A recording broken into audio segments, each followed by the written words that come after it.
Hello everyone, my name is Diksha and I am from the Bodhi Academy.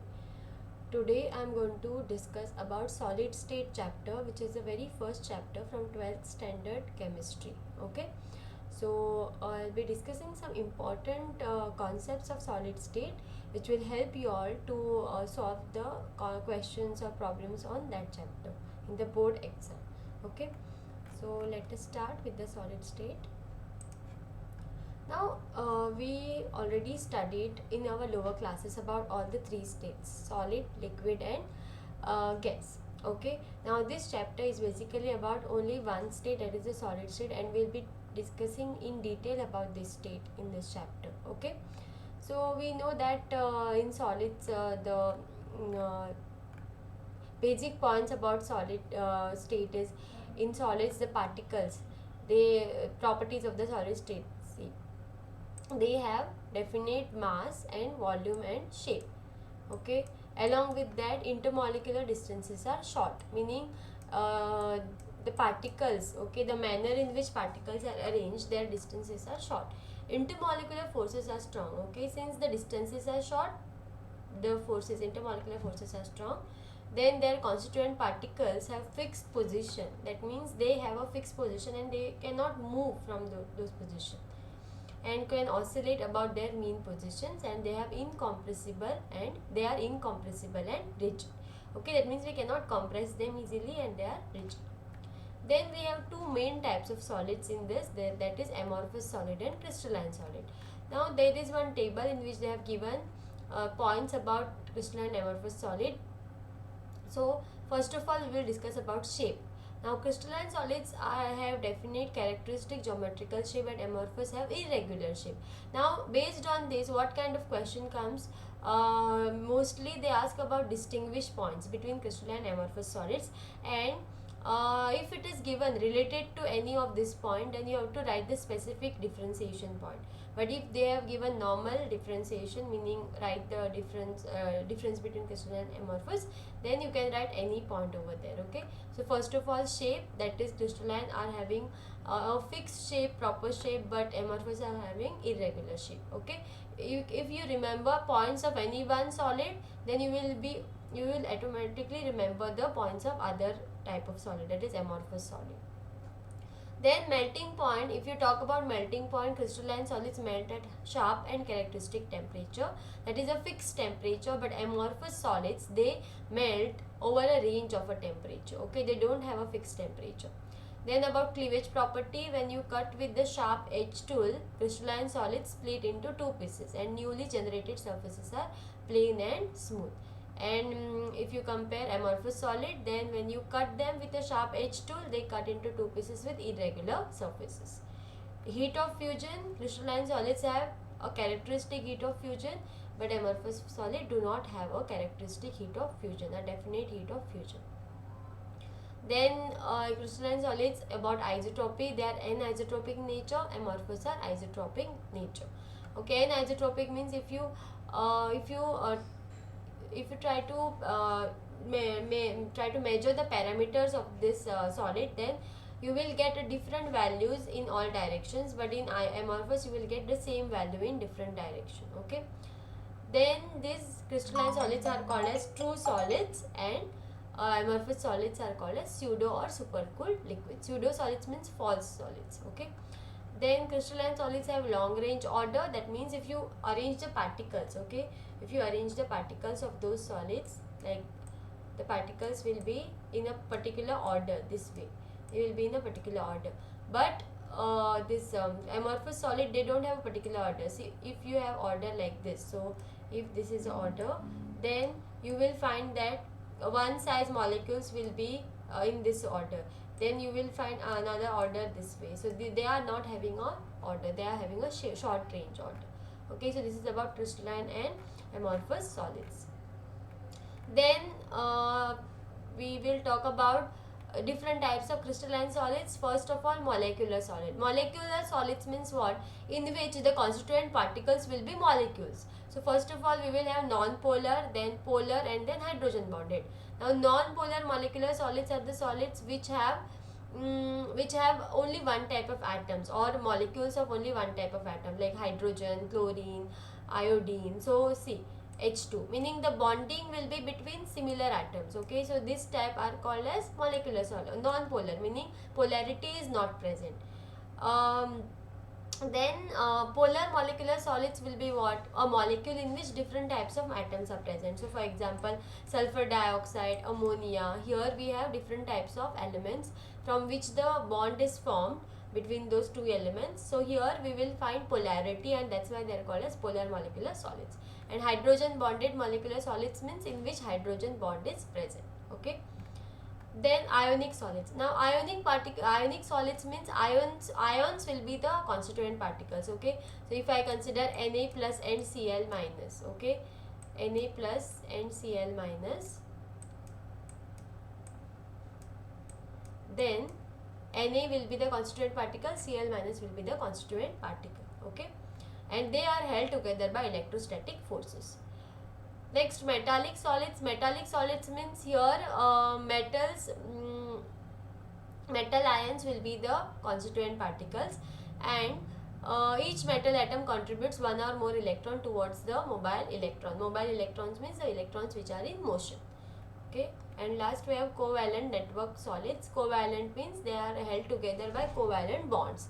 So basically the allotropes of carbon, okay, like that is diamond, graphite, so they form this covalent or network solids, in which you can see a network of like a branch of carbons, okay, different carbon atoms. Then this in short is given in this table. So molecular solids we have three types. Then constituent particles are molecules, ionic solid ions, metallic solids ion, see positive ions, that is metal.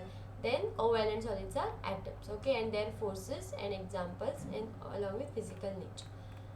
Now next is very important thing we are going to discuss is crystal lattice and unit cell.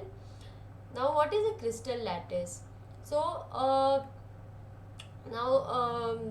the arrangement, okay, so if three-dimensional arrangement of constituent particle in a crystal is repeated diagrammatically, means if I have a particular arrangement of the of the particles, okay, and if that arrangement is being repeated, okay, over and over, then the repeated arrangement of 3D arrangement of the constituent particles in a crystal is represented diagrammatically, in which each particle is depicted as a point.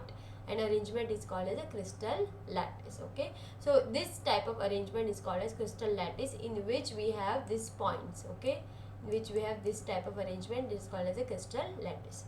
Now there are only 14 possible 3D dimensional lattices are called as Bravais lattices.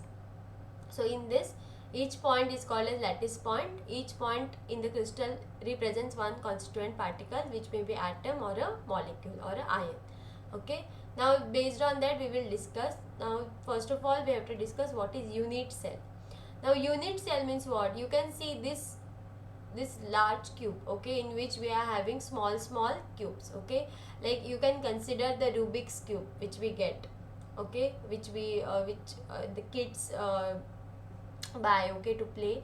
So in that Rubik's cube is a whole one big cube. In that we will find small cubes. So that one small cube will be considered as a unit cell. Okay, so through that example we can understand that a small cube is considered as a unit cell. So here this which is marked with orange or red, it is considered as a unit cell. Okay, now there are different types of unit cell. So let us discuss. First is primitive unit cell. Primitive unit cell is the simplest unit cell in which all the atoms are at the corners of the unit cell. Okay, so when your constituent particles are present in the corner position, it is called as a primitive unit cell.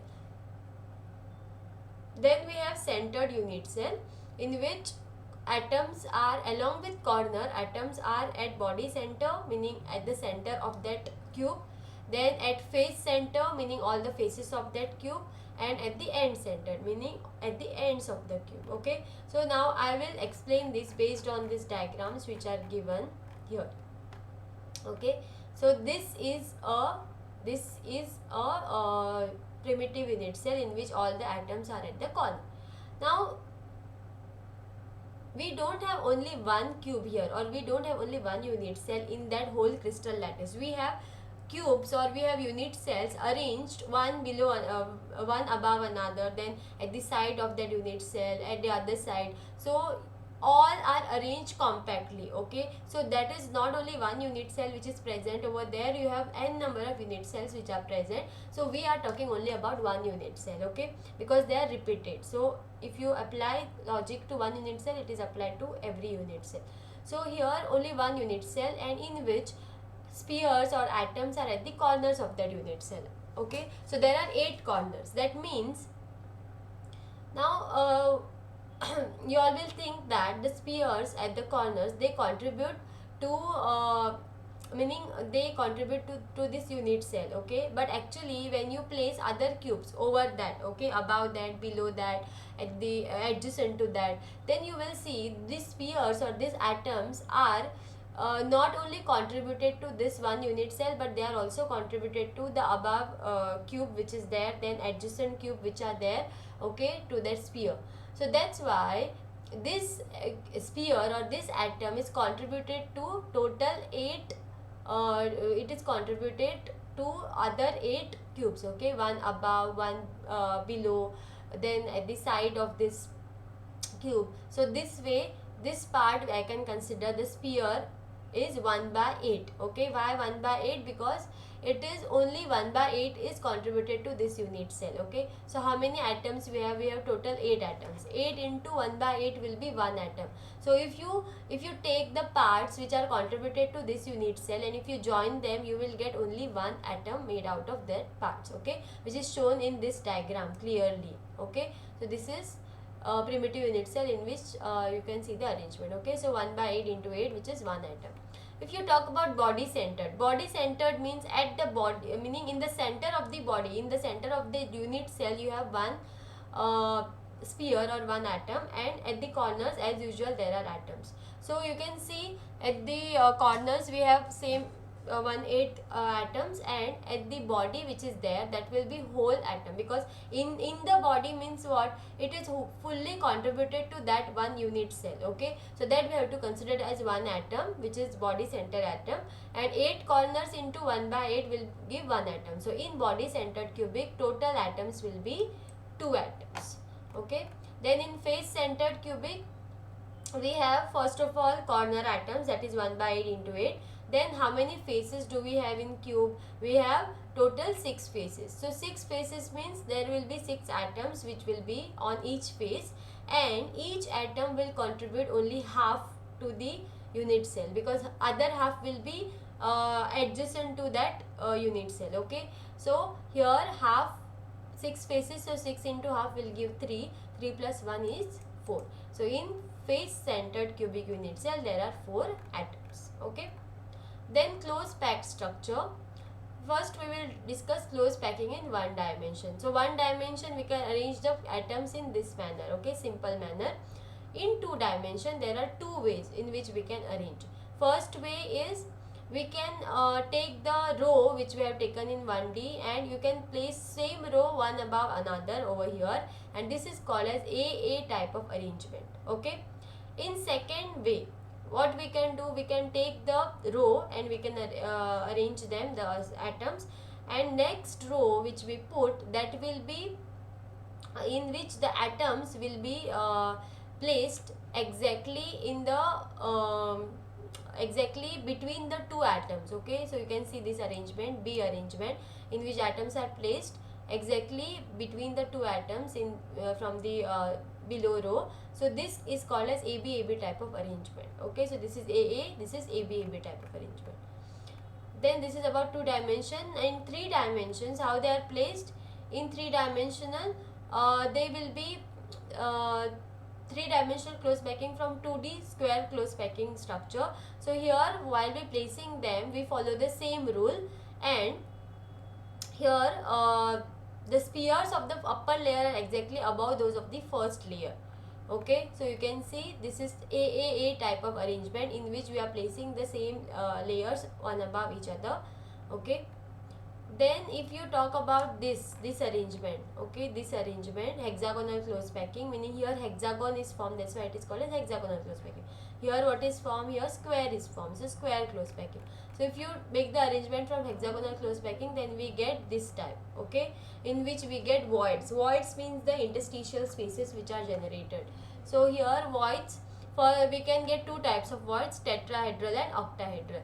So tetrahedral means what? See, this kind of arrangement in which there are adjacent 3 atoms. In octahedral we have adjacent 6 atoms. Okay. So yeah, these are two types of voids. Now here very important thing that you need to know is this formula. If you have number of close packed sphere n, okay, is equal to n, then number of octahedral voids generated will be also n, and tetrahedral voids generated will be 2n. So if I have number of close packed sphere as 2, okay, if I have number of close packed sphere as 2, then number of octahedral voids generated will be also 2, and number of tetrahedral voids generated will be 2 into 2, that is 4. Okay. Now they will not give you directly about the number of close packed sphere or number of atoms. And how you need to know that? After looking at the problem, they will be giving FCC, BCC or simple cubic. So from that, first you need to understand how many atoms are present in that, and based on that you have to understand you have to solve further things. Okay, if FCC is given, then we know that 4 atoms are present. So 4 atoms means you have to take n is equal to 4. Then octahedral will be also 4, and tetrahedral will be 2 into 4. Okay. Then second type of arrangement in which we place the third layer over the second layer, in which first we do covering the tetrahedral voids. So whichever tetrahedral voids we have, we cover those voids and we get the packing. That is here we get hexagonal close pack structure. Okay, hexagonal close packing. And when we cover the octahedral voids, we get different we get other structure, that is cubic close packing, that is CCP or FCC. Okay, so you have to remember, in hexagonal close packing, in cubic close packing, and in face centered cubic, you will have 4 atoms. Okay, total 4 atoms.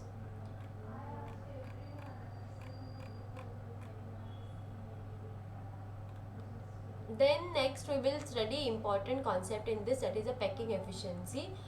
In this, what is important in exam point of view is this formula, which is radius and edge length formula relation. Okay, so if you talk about HCP CCP structure, then you have to use this Pythagoras theorem. Okay, and taking the edge length, we derive one formula which is called as r, radius is equal to a by 2 root 2. So this formula is applied for only HCP, CCP or FCC structure. Okay, so in terms of this, we have r is equal to a by 2 root 2. So what kind of problem they ask on this? Either they will give edge length or radius. So if they give edge length, they will tell you to find the radius. If they give radius, they will tell you to find the edge length. Okay, so using this formula, now this formula is strictly for HCP, CCP or FCC. So only in those cases you can use the formula r is equal to a by 2 root 2, where you should know the value of 2 root 2. Okay, sometimes they give in the paper, but you should know the formula of this 2 root. Then packing efficiency. Packing efficiency means how many atoms can be how many atoms can occupy that space in the unit cell. Okay, that is the packing efficiency. So volume, what is the formula of packing efficiency over here? Volume occupied by 4 spheres in the unit cell. Now here we are talking about the packing efficiency in this structure, HCP, CCP or FCC structure. So that's why we have to consider 4 spheres. Okay, so volume occupied by one sphere is how much? 4 by 3 pi r cube.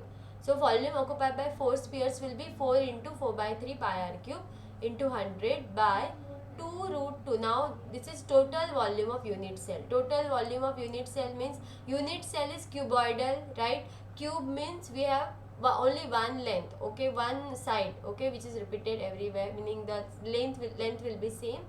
So here in FCC, HCP, here we have what is the edge length.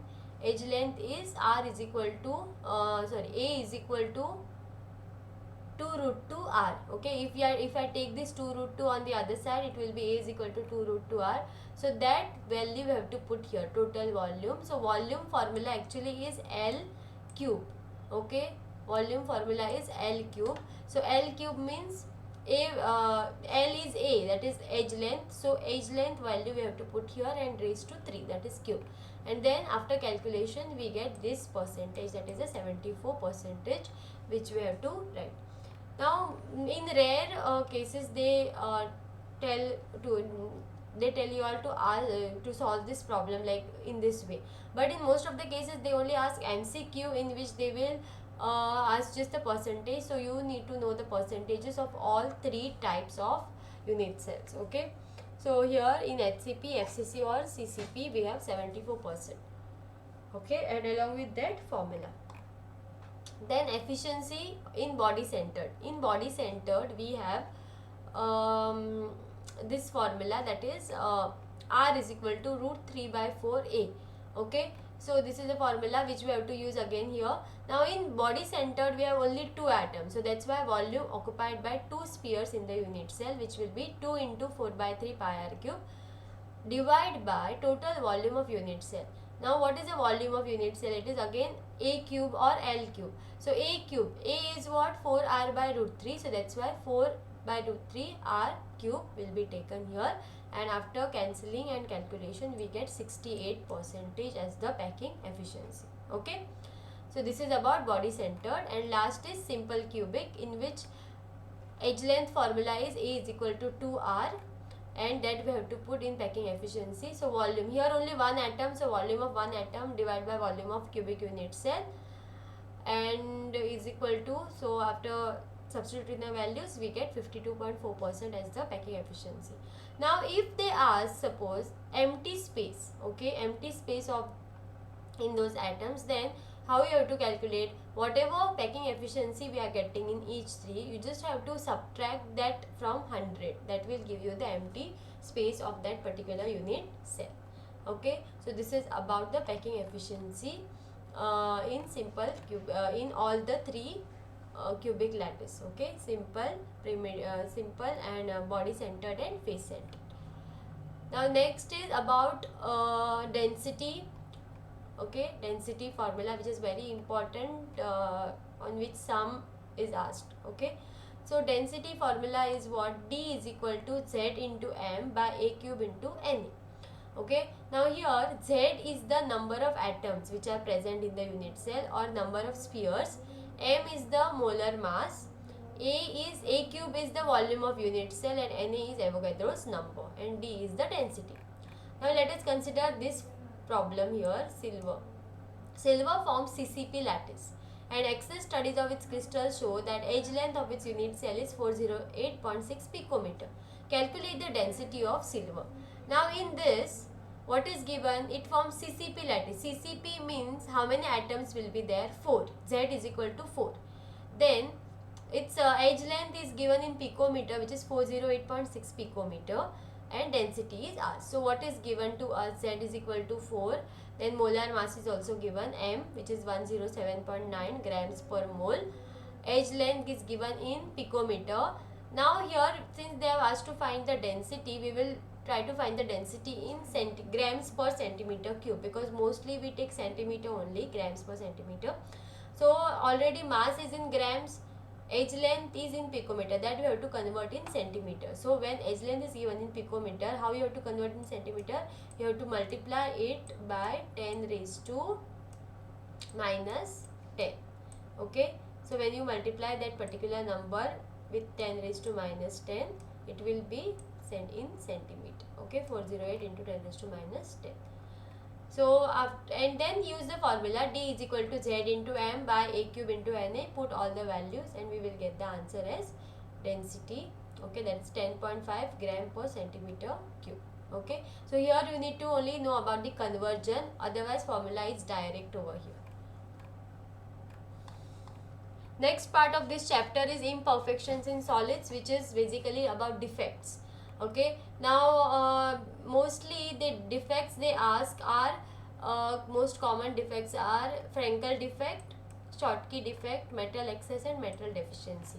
So what do you need to know about this? That Frankel defect is shown by ionic solids, and here we have cation and anion as the ions. Okay, so cation is usually smaller and anion is having large size. Okay, so in this, the defect in which in see here it is given, Frankel defect is shown by ionic substances in which there is large difference in size of the ions, that is cation and anions are having large difference in their size. Okay, this is also called as dislocation effect. What happens in this defect?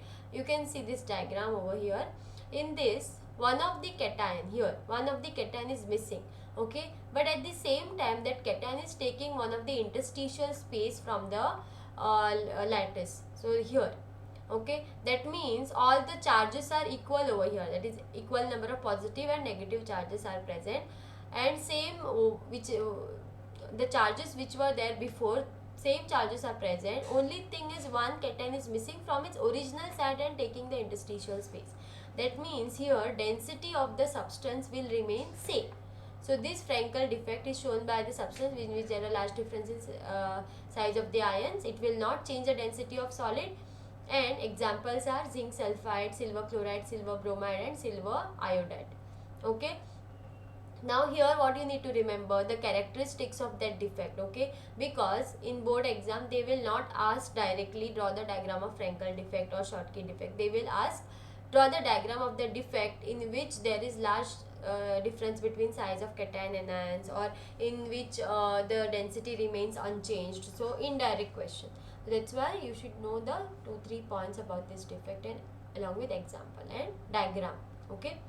Next is Schottky defect, in which we have to study about the now this is little different from this Frankel defect. What is different over here? If one cation goes missing, along with that one anion is also missing here in this defect. Okay, so here we can say equal number of cation and anions are missing in this type of defect, and here density decreases. Okay, here density decreases. Why? Because if you have one cation missing, one anion is also missing, meaning there are missing ions from this, which lowers the density of the solid. That's why here density is decreased. An example are sodium chloride, potassium chloride. But here the size differences are almost low, because they have cation and anions are having almost same size. So size differences are almost low. The next type is impurity defect, in which there is one impurity that will come in the solid. Okay, which is other impurity, meaning normally we have sodium chloride, so Na and Cl ion should be there, but if strontium chloride is mixed with that, then strontium ion will come as an impurity, and it will take the place of 2 sodium atoms. Okay, because so strontium is having +2 charge, sodium is having +1 charge. This is about impurity. And we have non-stoichiometry. Non-stoichiometry means here stoichiometry will not be disturbed. Okay, so we have 2 types of defect, that is metal excess and metal deficiency defect. Now metal excess defect is due to anionic vacancies. Anionic vacancies means if anion is missing, okay, then cation number will be more. So cation number will be more means you have metal excess defect. Okay, and when this is observed, example is when crystals of sodium chloride heated in atmosphere of sodium vapor, the sodium atoms are deposited on the surface of the crystal. So this is the example of metal excess defect. Okay, then here what you need to know about F centers. Okay, anionic sites occupied by unpaired electrons are called as F centers, which are responsible for the color of the compound. Okay, so if MCQ type or if 1 mark question comes regarding this, then this is F centers which you need to know. Then color results by excitation of electron, they absorb energy from visible. Now that color same color concept applies here, that when you have unpaired electrons, okay, or valence electrons, they will absorb energy, they will be excited, then while coming to the ground state they will release the energy in the visible region. So that's why color will be same. Okay, then metal excess defect, this is due to presence of extra cations or at the interstitial sites. So when you have extra cations at the interstitial side, you will see the metal excess defect. Then metal deficiency defect, meaning here metals will be deficient, so that means as compared to positive ions, negative will be more, and that's why metal deficiency defect arises. Okay. Now electrical properties such as conductors, insulators, semiconductor. Now we know that conductors are the substances which can conduct the electricity. Insulators are have conductivities intermediate. Okay. Then semiconductors, insulators do not conduct the electricity, and semiconductors have conductivity, intermediate conductivity between the conductors and insulators. Okay. Then about semiconductors, the N type and P type of semiconductors, okay, which was already done in physics chapter, semiconductors. And one you need to know about magnetic properties here, that is paramagnetism, ferromagnetism, and antiferromagnetism and ferrimagnetism. So here what type of question comes? Their alignment, okay, schematic alignment of magnetic moments. So three types of alignments are shown here: ferromagnetic, antiferromagnetic, and ferrimagnetic. So ferromagnetic arrangement, in which you have to show all the spins, that is all the arrows upward. In antiferro you have to show one upward, one downward, okay, this manner. And in ferrimagnetic, unequal number, so two arrows upward, then one arrow will be downward. So what you need to know here, their definitions and their meanings. Like ferromagnetic, if you talk about ferromagnetic, then substances like iron, cobalt, nickel, gadolinium, chromium dioxide are attracted very strongly by a magnetic field, and they are called as ferromagnetic. Okay. Ferromagnetic is shown here, ferromagnetic, where all the alignment are in the same direction, and they are called as domains. Okay. When they are grouped together, they are called as domains. So during exam, now if they ask you to draw the diagram, they might give example also. Like in one of the paper they had asked, show the alignment shown by MnO. Okay, MnO is what type? First we need to understand, it is antiferromagnetic. Antiferromagnetic means what alignment you can see, one upward, one downward. So this type of alignment, so this you have to draw. Okay, then that's why you need to know the other examples too. So ferrimagnetism is shown by whom? Fe3O4, Mgfe2O4. So these are ferrimagnetic, in which alignments are this way, unequal. Okay, and ferromagnetic means all are in one direction, okay, along the same direction. Okay, so this is about solid state chapter, okay, in which what is important in this chapter? First of all, you about theory. If you talk about theory, crystalline solids, amorphous solids, okay, then pseudo solids or supercooled liquids you need to know. Then packing efficiency, all the type of unit cells, the voids which are generated by them, the formula which we can derive from them. Then density problems, which are very important. Then we have this conductivity, okay, semiconductors, insulators, conductors, P type, N type, then this antiferromagnetism, ferrimagnetism, okay. And the most important ones here, defects.